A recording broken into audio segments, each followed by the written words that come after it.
Je m'appelle Elodie, et si quelqu'un m'avait dit, il y a quelques semaines, que mes soirées prendraient une tournure si étrange et fascinante, je ne l'aurais jamais cru. Ma maison à la campagne, vaste et silencieuse, avait toujours été mon refuge. Pourtant, je ne m'étais jamais sentie aussi seule que depuis que Julien, mon mari, était parti pour ses interminables déplacements professionnels. Les murs semblaient murmurer, et chaque pièce me rappelait son absence. C'est dans ce silence que je me suis rapprochée de Lightning, notre cheval. Il n'était pas seulement un animal de compagnie, mais un compagnon constant depuis des années. Chaque matin, ses sabots frappant doucement le sol de l'écurie résonnaient comme un rythme familier et rassurant. Il m'accueillait toujours avec cette énergie calme et puissante, ce regard profond qui semblait sonder mes pensées les plus intimes. Cette nuit-là, après un dîner rapide que j'avais avalé sans vraiment le goûter, je me suis glissée dehors, sous le ciel sombre parsemé d'étoiles. La brise de la campagne effleurait mon visage, et la lune baignait l'écurie d'une lumière argentée. J'avais décidé de passer un moment seul avec Lightning, simplement pour sentir sa présence et oublier, ne serait-ce qu'un instant, la solitude qui pesait sur moi. Je me suis approchée de lui, et il a levé la tête, ses yeux sombres reflétant la lumière douce. Je lui ai murmuré son nom, et il a incliné sa tête comme pour me répondre. Je l'ai caressé lentement, le long de son encolure, et un frisson de chaleur m'a parcouru. Il y avait quelque chose dans ce geste, un mélange de sécurité et de complicité, qui m'a submergée. Nous étions seuls, dans ce monde suspendu entre la nuit et la lumière, et j'ai senti un lien profond et étrange, presque palpable, entre nous. Je me suis assise à ses côtés, le dos contre le bois de l'écurie, et j'ai posé ma main sur son flanc.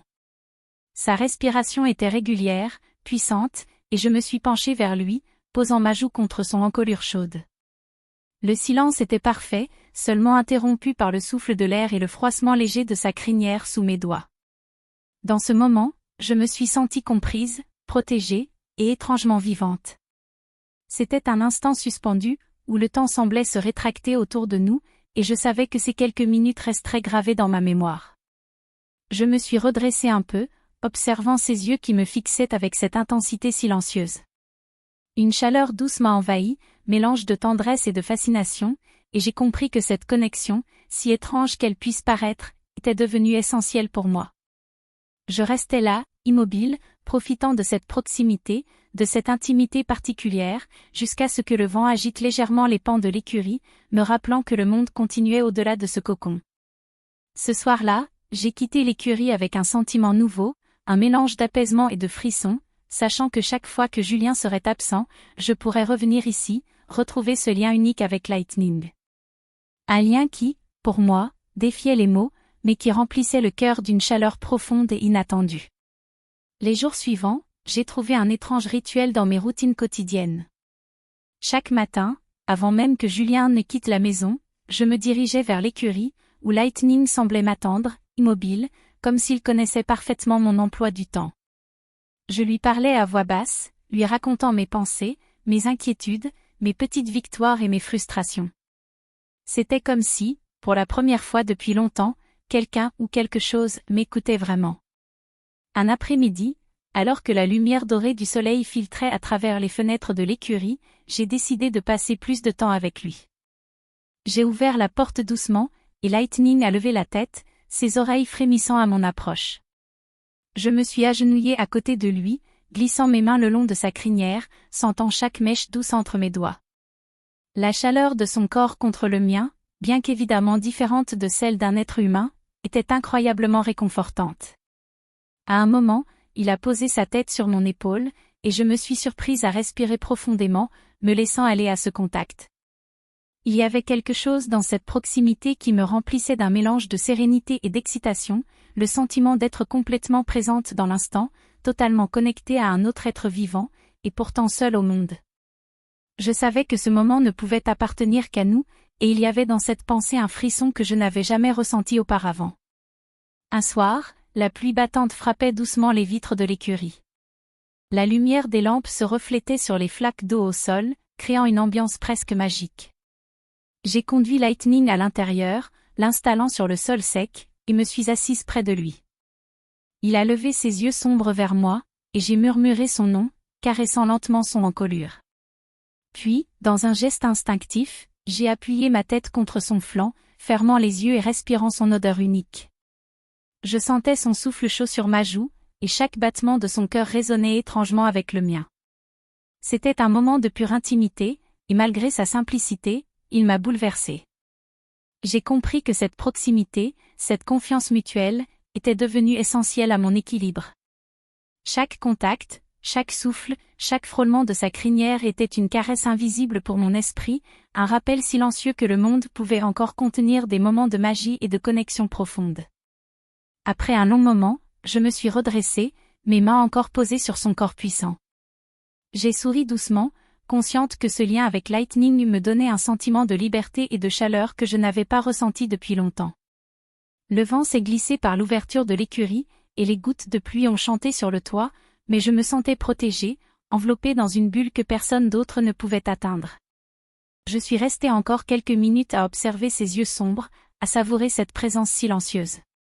Puis, à regret, je me suis éloignée, promettant intérieurement que chaque fois que Julien serait absent, je reviendrais retrouver cette complicité particulière. C'était devenu mon secret, mon refuge, et malgré la solitude, je n'avais jamais été aussi vivante. Les jours passaient, et chaque absence de Julien devenait une occasion pour moi de retrouver Lightning. Je me levais tôt le matin, avant que le soleil ne se lève complètement, pour aller à l'écurie. L'air était frais et chargé de l'odeur humide de la terre et du foin. Dès que j'ouvrais la porte, Lightning levait la tête, ses yeux brillants semblant m'inviter à rester un peu plus longtemps dans cet espace suspendu. Ce matin-là, je l'ai trouvé inquiet, ses sabots frappant doucement le sol. Je me suis approchée et j'ai murmuré son nom, posant mes mains sur son encolure. Il a incliné la tête, frôlant ma joue, et un frisson a parcouru tout mon corps.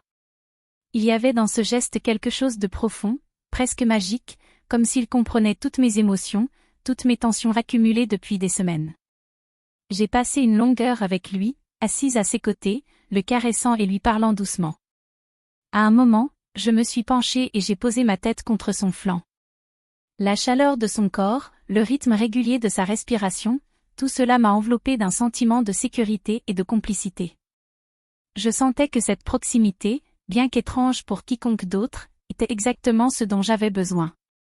Plus tard dans l'après-midi, alors que le soleil déclinait et que les ombres s'allongeaient dans l'écurie, j'ai décidé de m'occuper de lui plus intensément. Je l'ai brossé longuement, glissant mes mains sur chaque muscle, suivant les lignes de son corps puissant et élégant. Chaque geste était minutieux, et je me suis surprise à prolonger volontairement le contact, à sentir son souffle chaud sur ma peau quand je m'agenouillais près de ses sabots pour nettoyer ses fers. À un moment, Lightning s'est rapproché de moi, posant doucement sa tête sur mon épaule. Le contact était presque électrisant. J'ai fermé les yeux et je me suis laissé envahir par cette sensation de calme et de complicité. Je savais que c'était un moment unique, suspendu dans le temps, où aucune autre présence humaine ne pourrait nous atteindre. La pluie avait recommencé à tomber à l'extérieur, créant une mélodie douce sur le toit de l'écurie, et je me suis sentie enveloppée dans un cocon de chaleur et de sécurité. Dans cette intimité silencieuse, j'ai senti une confiance et un apaisement que je n'avais plus ressenti depuis longtemps. Lightning était là, immobile à mes côtés, et chaque souffle qu'il émettait semblait parler directement à mon cœur. Je me suis allongée sur le sol près de lui, sentant sa respiration régulière, et je me suis surprise à penser que ces moments d'unité, bien qu'inattendus, étaient devenus essentiels pour moi.